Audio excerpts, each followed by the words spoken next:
नमस्कार, मैं अनुप दत्ता, न्यूज़ संघर्ष आज तक। दोस्तों, आज हमारे इस न्यूज़ संघर्ष आज तक की विश्लेषण की कड़ी में आपका सभी का स्वागत है। दोस्तों, हाल ही में जो न्यूज़ इस वक्त सुर्खियों में है वो है फोंगी चांग बर्मीज़ बुद्धिस्ट मिशन, जिसके जो मिशन के ज़मीनों को लेकर विवाद है। इल्ज़ाम है हमारे सुनीता छावरा जो महिला हैं, सोशल वर्कर हैं और वो national corruption and crime prevention के जो है फोरम है, उनके नेशनल वीमेंस के चेयरपर्सन हैं और उन्होंने ये पत्र लिखा और इल्ज़ाम लगाया और वही समाचार आज हमारे विश्लेषण का केंद्र बिंदु है। हम समझने का और समझाने का प्रयास करेंगे और बिंदुओं पे चर्चा करेंगे कि ये मिशन कब अस्तित्व में आया और क्या है इसका इतिहास, और उसके बाद धीरे धीरे आज की परिस्थिति जो इल्ज़ामात लगाए जा रहे हैं और क्या है वो, कितनी है उसमें सच्चाई और कारण क्या है, दोषी कौन हो सकते हैं। सबसे पहले हम आपको बता दें कि अंडमान निकोबार द्वीप समूह में जो जापानीज़ इन्वेशन हुए थे उससे पूर्व यहाँ पे बर्मीज़ संप्रदाय के लोग, बर्मीज़ कम्युनिटी के लोग यहाँ पे अंडमान निकोबार में रहते थे और वही मूलतः यहाँ के उस वक्त के निवासी थे। और जब जापानीज़ इन्वेशन हुई, उनके कब्जे में अंडमान निकोबार आ गया, उसके बाद इनके जो संप्रदाय के लोग हैं, जो बर्मीज़ हैं, चूँकि यहाँ पे उनको कई भारी मात्रा में ज़मीनों का आवंटन किया गया और उस वक्त में एक ज़मीन है जो 1905 से इनके पास है, वो मेमियो में एक मंदिर है, बुद्धिस्ट मंदिर है, मिशन है, वो ज़मीन उनको दी गई और वो 105 या 110 साल पूर्व की है, 100 साल। और ये जो फोंगी चांग है, ये बुद्धिस्ट मिशन जो है, ये मंदिर, ये करीबन 150 साल पुराना कहा जा रहा है। और उस वक्त में जो यहाँ के बर्मीज़ संप्रदाय के लोग थे, यहाँ वो परिवार बसते थे, उस वक्त वो ही सर्वप्रथम इसका जो है देखरेख और संचालन करते थे। और उसके बाद यूं ही पीढ़ी दर पीढ़ी बुद्धिस्ट धर्म को मानने वाले बर्मीज़ लोग यहाँ इसके देखरेख किया करते थे। उसके बाद उनकी फैमिली ऐसे ही दर बदर पीढ़ी दर पीढ़ी। और जब बर्मा देश का गठन हुआ, लोगों को कहा गया था, उनके सामने ये प्रस्ताव रखा गया था, जो बर्मा जाना चाहे वो जा सकते हैं। और जिन्होंने यहाँ पे कुछ उनके परिवार के थे जिन्होंने इंटर कास्ट मैरिज की या दूसरे अन्य लोगों से उनकी शादी ब्याह रचाई गई, कुछ फैमिली के लोग यहाँ पे रह गए और कुछ उनके फैमिलीज़ के जो है वो बर्मा वापस चले गए। लेकिन देखभाल जो है, ये एक कमेटी गठन की गई थी जिसका देखभाल पूर्ण रूप से ये बौद्ध धर्म को मानने वाले बर्मीज़ लोग कर रहे थे। और 1980 के दशक में कमेटी को ये महसूस हुआ कि इस मंदिर में एक प्रीस्ट की आवश्यकता है, तो उन्होंने बोध गया में अप्रोच किया, जो उनका पीठस्थान कहा जाता है बुद्धिस्ट के।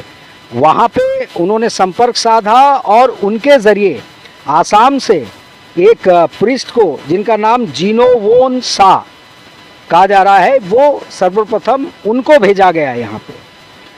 और उसके बाद से ये प्रीस्ट अपॉइंट हुए और तब से ये मंदिर के रखरखाव और दायित्व जो इनके ही कमेटी और प्रीस्ट यही कर रहे थे। और उसके बाद का कहीं ना कहीं अगर बायलॉस को देखें, कहा जा रहा है कि इसमें पूर्व में ऑनरेबल लेफ्टिनेंट गवर्नर जो थे इस कमेटी के सर्वे सर्वा थे, और आज भी जो हैं इसके संरक्षक जिसको कहा जाते हैं वो डीसी और एसी, डिप्टी कमिश्नर और एसी ये बताया जा रहा है वो हैं। आप वहाँ पे कोई भी काम करते हैं उनके तमाम देख रेख, वहाँ पे जो भी डिस्प्यूट होते हैं तो ये डीसी साहब के संज्ञान में होता है और लाया जाता है। यही बरसों से कहा जा रहा है, इसी प्रोसेस को फॉलो किया गया। और उसके बाद जो कमेटी आई वो थे मोसांगटो जी, जो आप जानते हैं एक प्राइवेट कॉन्ट्रैक्टर भी है, बौद्ध धर्म को मानने वाले हैं। और ये जो महिला हैं सुनीता छावरा जी, इनके रिश्ते में आते हैं।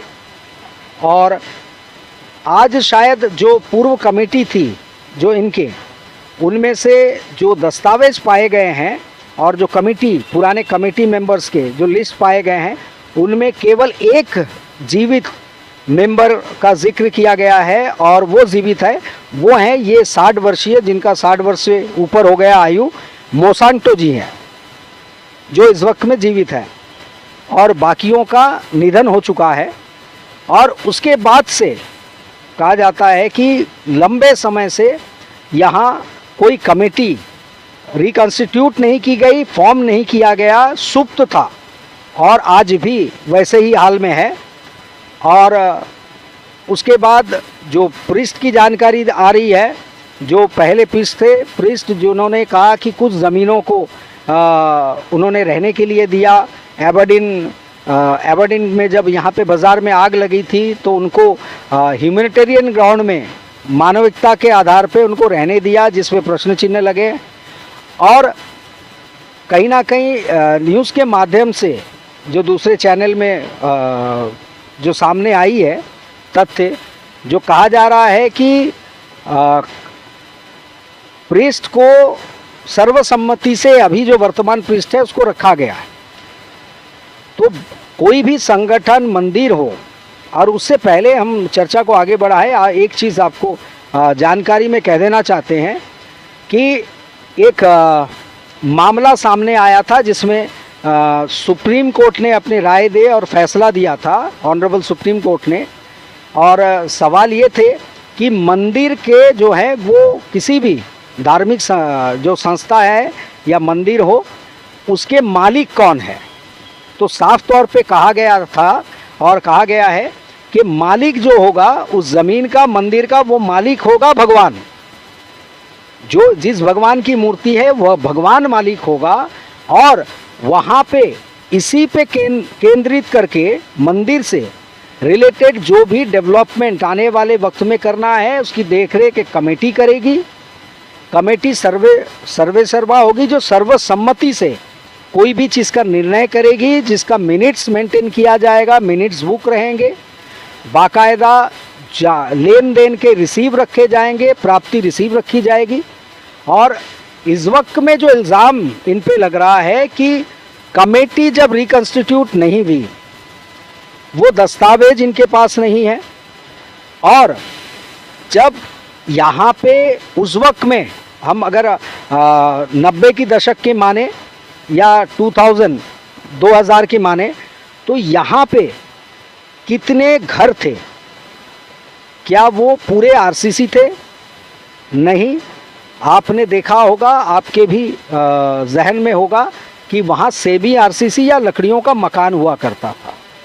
उसके बाद ये कहना कि उनके परिवार बढ़ते गए, तो परिवार कहाँ जाएंगे?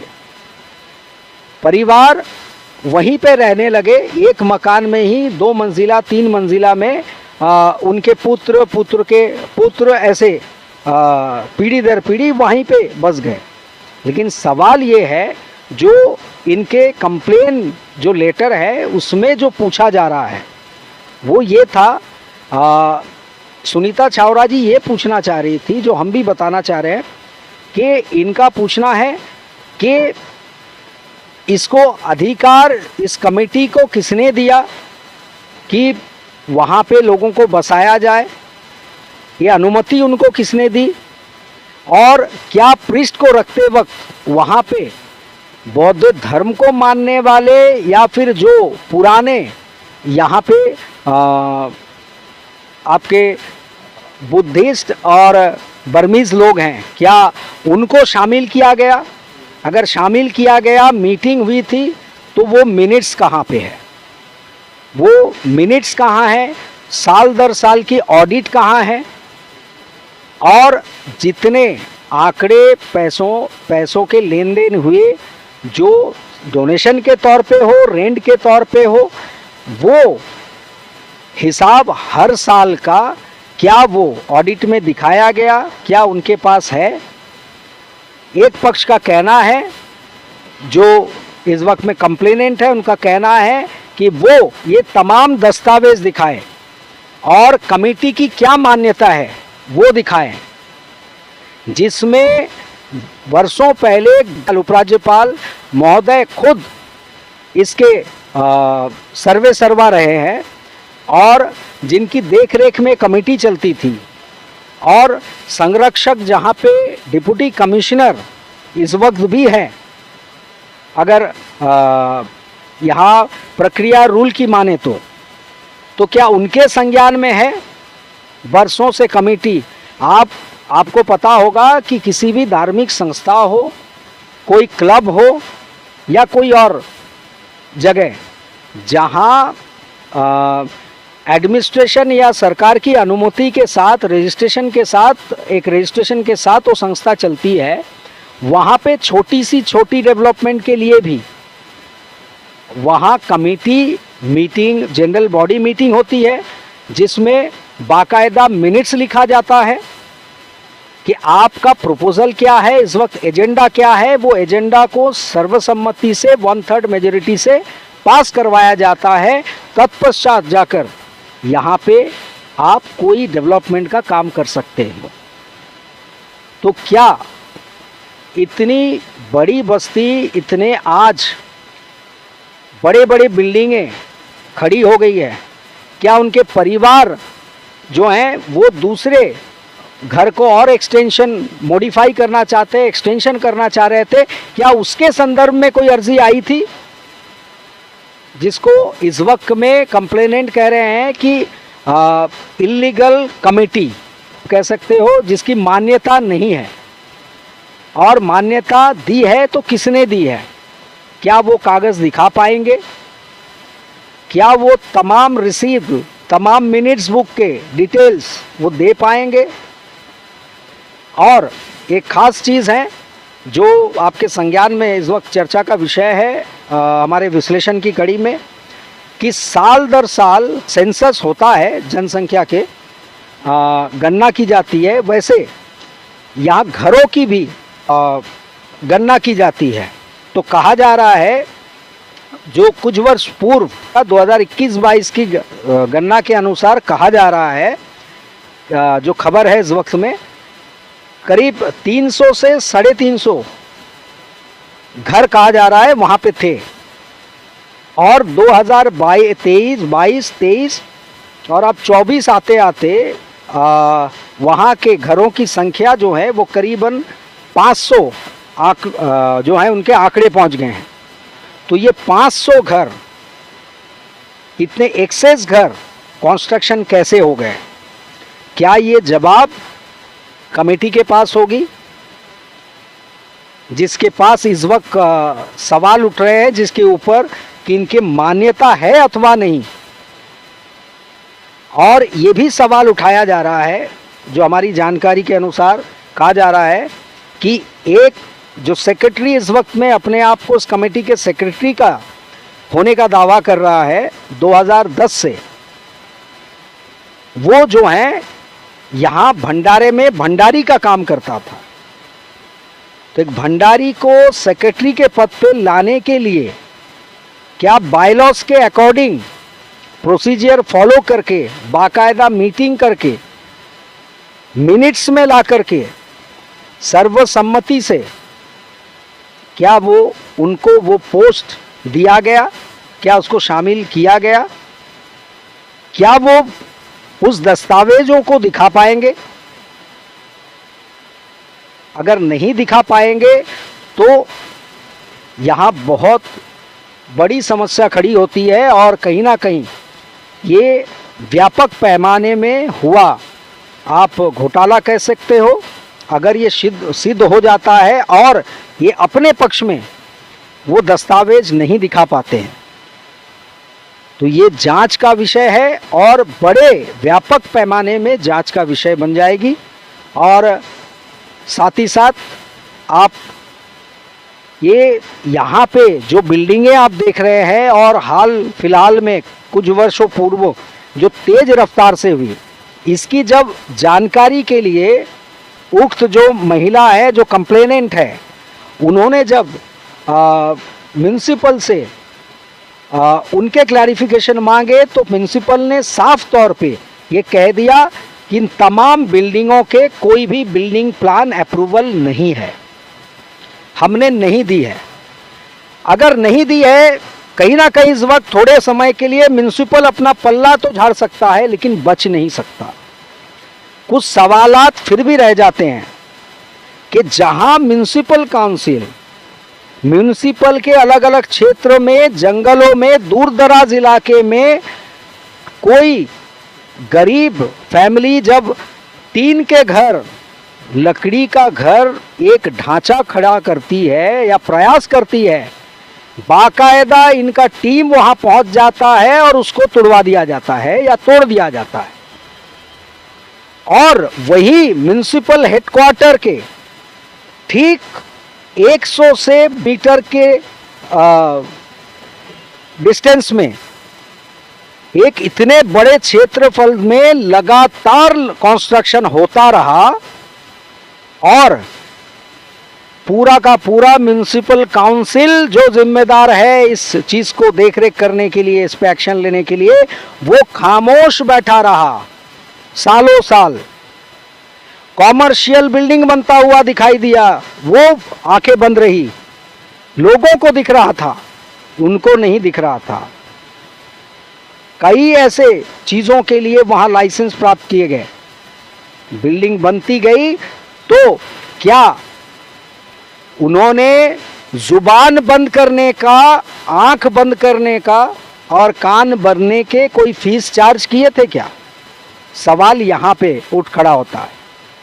क्योंकि आपको आमतौर पे पता होगा कि आप कोई गलत काम करे और वहाँ पे कंप्लेन होने के बावजूद कार्रवाई नहीं हो, तब कहीं ना कहीं लोग बाग और जनता में ये सुगबुगाहट होती है, ये फुसफुसाहट होती है कि शायद आंखें बंद करने का और मुंह बंद रखने का उनको चार्ज दे दिया गया होगा। इसीलिए ना इनको वर्षों से नजर आया, ना इन्होंने इस पे कोई जहमत उठाई कि एक बार उस पे कोई कार्रवाई की जाए या फिर उसका संज्ञान लिया जाए।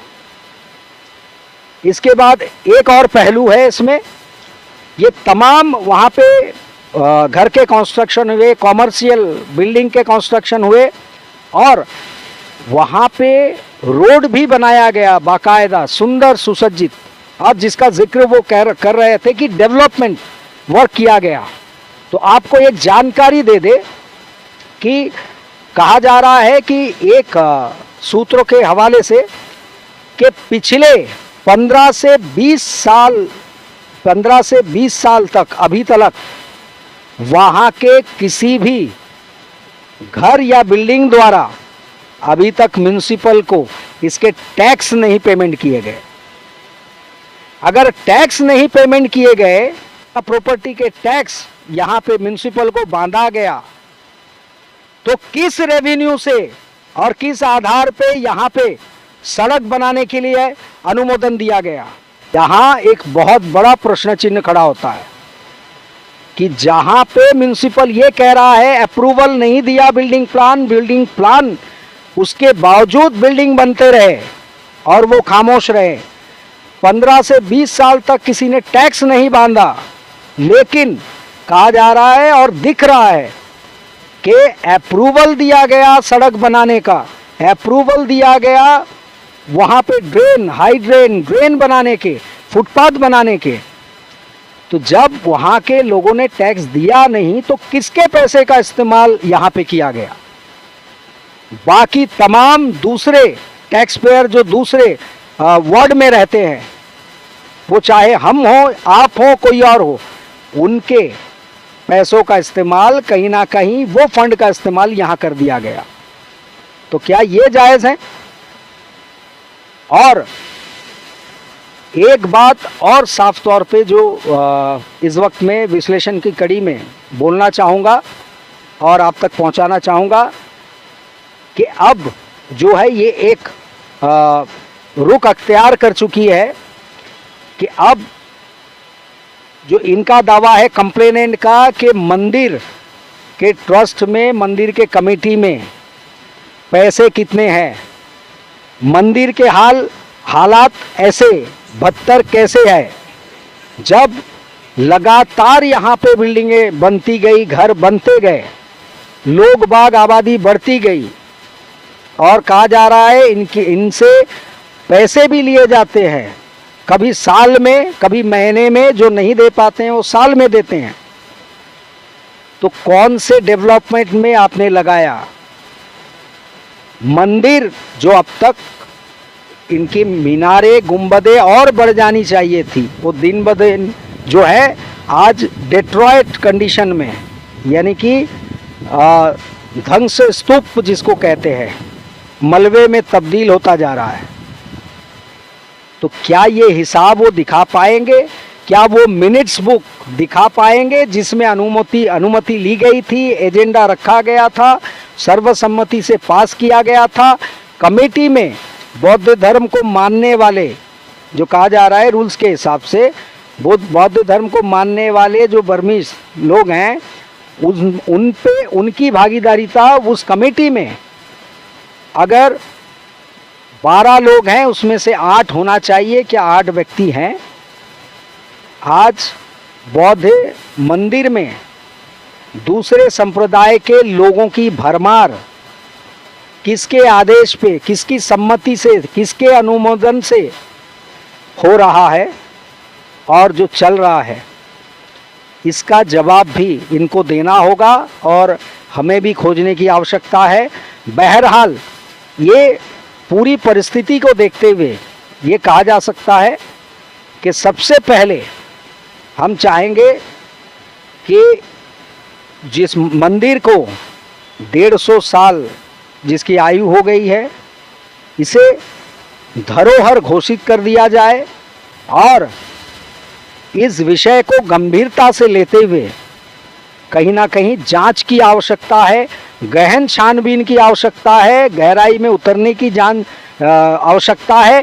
दोनों पक्षों के पास मौजूद दस्तावेजों को खंगालने की आवश्यकता है और जो एडमिनिस्ट्रेशन के पास दस्तावेज रखे गए हैं, जो इस वक्त मौजूद है, उसको भी देखने की आवश्यकता है।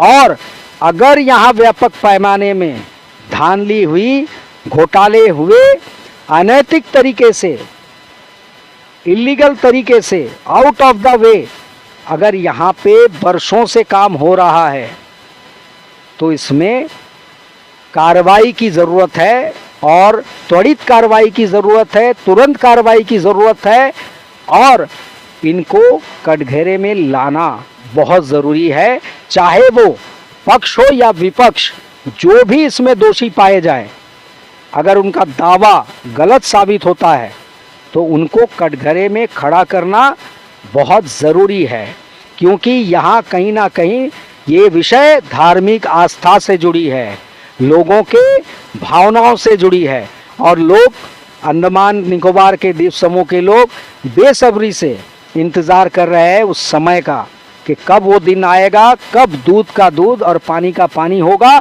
असली दोषी कौन है वो सामने आएगा और आना ज़रूरी है। इसे लाया जाए। इसी संघर्ष विश्लेषण की आज की कड़ी में बस इतना ही। इसी के साथ मैं अनूप दत्ता, न्यूज़ संघर्ष आज तक।